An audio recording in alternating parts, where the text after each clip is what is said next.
Trabaho. Ano bang pinaka-importante sa inyo? Trabaho. Okay. Bakit kayo pumunta?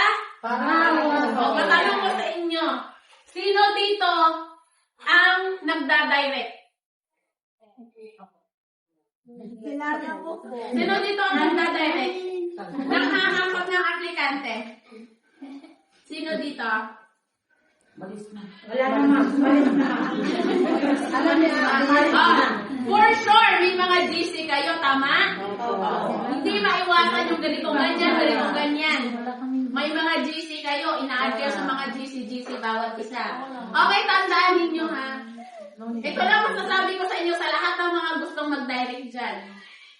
Kapag kayo ay hindi maganda ang trinato ng employer dahil nag-direct kayo, wala kayong matakbuhan or wala kayong masasandalan in case na mag-direct kayo. Kasi una sa lahat, ang direct walang agency. O kapag nagka-problema ka, hindi mo nakasundo yung amo mo, hindi maayos yung trato sa'yo ng amo mo, wala kang tatawagan, ma'am, tanggalin mo ako dito.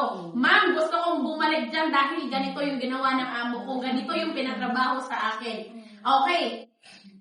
Hindi ko sinasabing lahat ng employer ganon. Hindi ko rin sinasabi na ganyan ang mga employer namin at hindi ko rin sinasabi na lahat ng employer namin ay magkakaroon ng problema. Ha? Katulad lang din ninyo ang mga employer. Hindi rin namin kayo kilala, hindi din namin kilala ang mga employer. So kayo po ang makakaalam kung ano po yung ugali nila, kung anong meron sila, kung ano yung trato nila sa mga maids or yaya nila. So nasa kanila po yun. Ang pinagkaiba ng agency versus sa walang agency, kapag may agency ka, pag hindi okay ang napuntahan mong employer, may tatawagan ka. Diba? May sasandalan ka in case of emergency. Okay?